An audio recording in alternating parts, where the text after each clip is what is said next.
Welcome back to another episode of A Day in the Life at Rindt. It's very chilly here down at the farm this morning, but Boo has more fur on than I have, so she's a bit warmer. We'll follow her inside and see what's going on this morning. Great, we're back inside, a bit warmer in here, so Boo's off to have her breakfast and I'm just going to go down and see what Bubs is up to. Bubs, what are you up to this morning? Changing the oil separator for a bigger one. Excellent. So that we get a bit more separation of the condensation at the engines. So this is, as we were saying last week with the race Cayman, Yeah. gets better oil separation, and what other upgrades are we doing here? Track. Going for a bigger sump Yep. as well. So that obviously, like I said last time, that we don't suffer from any oil starvation issues, Yep. etc. on track. But yeah. Brilliant. Do All right. this and then get the engine back in, and then we'll be changing the sump. Thanks, Bubs. See you later. Right, let's see what Jamie's up to. Jamie, this is a 986 Boxster S race car engine, right? It is, yeah. We've just got new pistons through today, so we're measuring all the weights of the gudgeon pins, pistons, com rods to balance them out and make sure they're all the same. Brilliant. And that way we've got a more well-balanced engine and it runs smoother. So we've got a week or so on this before it's finished. Hopefully, yeah. Yeah. Hopefully if I'm, Up to speed. yeah. Good. Jamie, once you've kind of weighed all these, got everything kind of how you want it, what's the next step to start building it up? So we'll assemble the pistons to the rods, match them up. Then we'll put 3 rods without pistons, 4, 5 and 6, onto the crank. And then that crank cage and intermediate shaft assembly will go into this side of the block, which is 1 to 3. And then we will put 1, 2 and 3 pistons with rods into the engine. Other side of the block will go on, and then we have to assemble the pistons to the con rods in situ. So once the block's all together, those pistons will go into the block, and then there's a little access hole that you load the gudgeon pin and the clips. Sounds like you've done that more than once, Jamie. Too many times, Trevor. Brilliant, thanks. Let's go and see what Steve's up to. Steve, the butcher, as we call him. He works at John West on the weekends. Steve, we're out with a 964. Well, since last week now, we've got all the heads on, cam carriers are on, cams are in, and we've now timed up the engine for firing. So the next thing to do is to put the covers on, and the rest of the tappets in. So that's what we're doing. So you've been, what, a couple of weeks on this now, haven't you? Yeah. So yeah. So what do we think in the simple time frames, not putting you on the spot to... Well, probably finish? another couple of weeks we've done, yeah.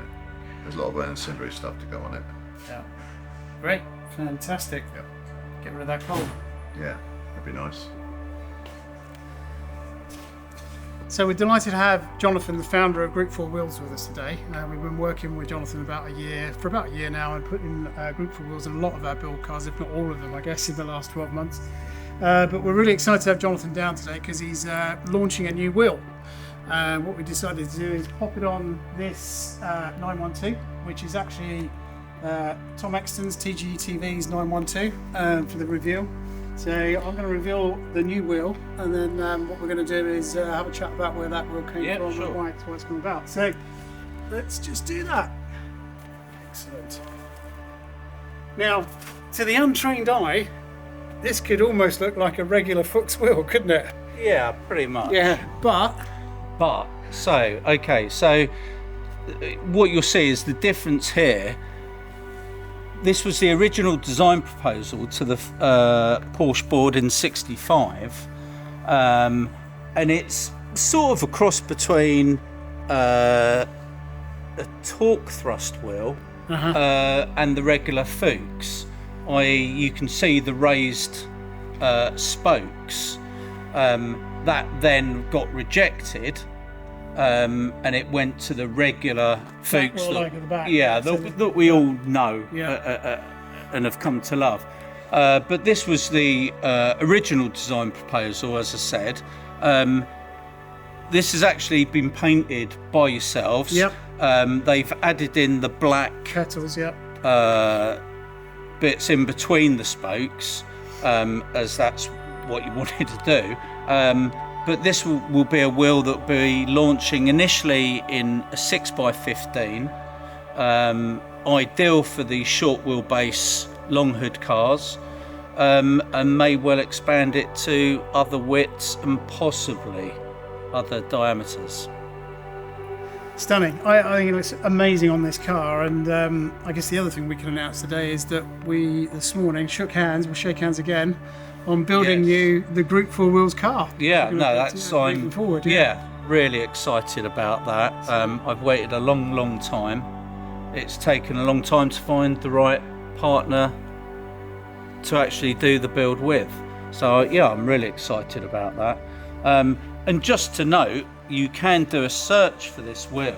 It's actually been written about on the Porsche Newsroom website, which I'm sure you guys will put a link to, and I will do likewise. Brilliant. Well, we're delighted you've chosen us to build your car. I want to say our car because I think we'll have a lot of collaboration around it, but ultimately your car. And we'll be putting the wheels of your choice on, obviously, on that car. So you want to see which ones you go with. I'm a little bit spoilt for choice, or I will be by the time exactly. by the time it's ready. Brilliant. All right, we'll go back to inside the barn.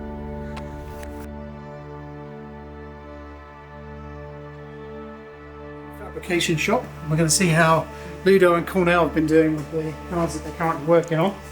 Here's Ludo. Hey Ludo. Wow, we've got all this filled in at the back now. So last week we had holes around the back where the exhausts were. Ludo's seem seamlessly kind of welded in. So Ludo, how do you make sure, or how do you make a hole that's in this steel disappear like that? Or just What's by the process? just taking template, shape, make a template and have the shape you got there already, and work your sheet of steel to have the same shape as well, and after fully weld with the TIG, and planishing the lot after to get the shape right, and your high spot and low spot. And Because the untrained eye, that is absolutely gone now. Those exhaust holes, right? It looks like they were never there. So that's pretty amazing. And what are we going to be progressing on to next over here? Because I know we've got the door skins now off, right? So just the skin off. They need to be fitted good. yeah. So we're just waiting for the door skins to arrive, and then we can Yeah. put those on. We'll have to fit the bottom of that as well, because as you can see, it's been fit before. But Yeah. So a bit of work to do there. Yeah. If Stuart, the owner's watching this video, don't panic. Ludo absolutely knows what he's doing, and this car will be back in one piece before you know it. But so all the parts will be arriving this week. The door skins, the bits and pieces, back of the car on in the next week or so. Yeah, normally if I got the parts, Yeah. I'm just fixing the inner wing, the inner arch at the moment. Yeah. So some repair work in here to do. Yeah. This is going to be one hell of a car. I think this is going to be beautiful once it's done. So looking forward to moving it down into paint after Ludo's worked his magic.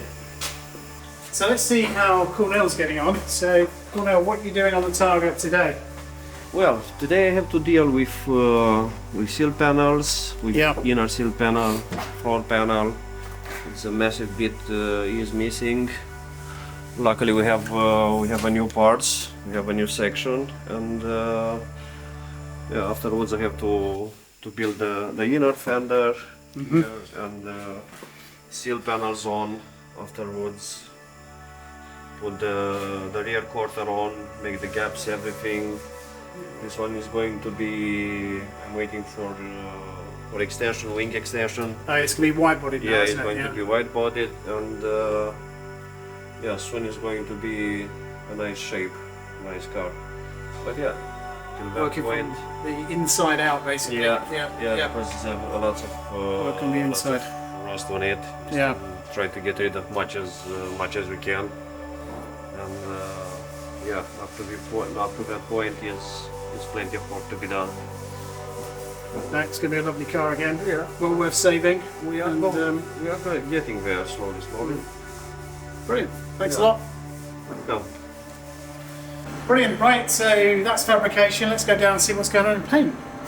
Yeah, so what I've been doing, sunglasses. I'd say it's going to be quite great. Yeah, that is amazing. It's turned out alright, isn't it?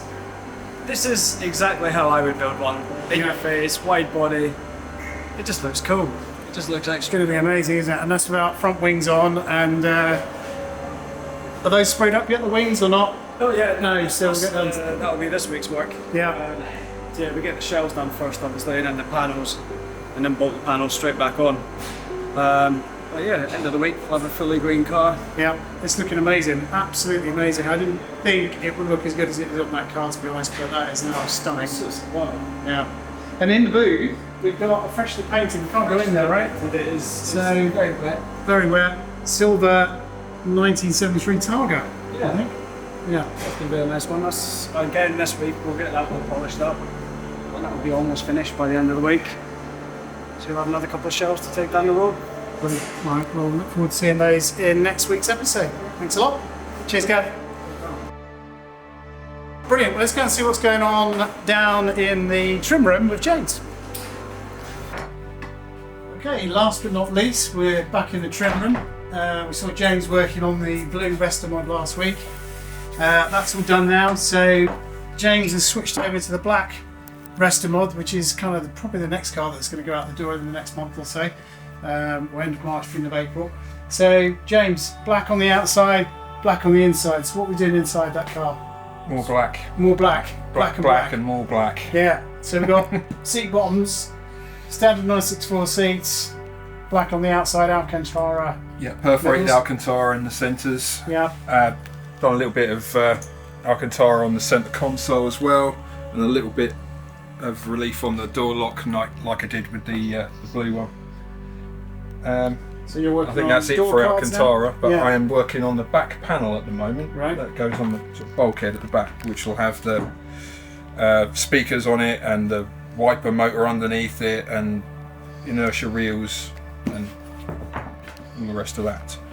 We're currently waiting on the Brilliant. All right, so we'll see how that one progresses over the next 3 or 4 episodes, I guess. So that's it for another day in the life at Rindt. Thanks so much for watching, and don't forget to click the Linktree link to get to all the other channels. See you soon.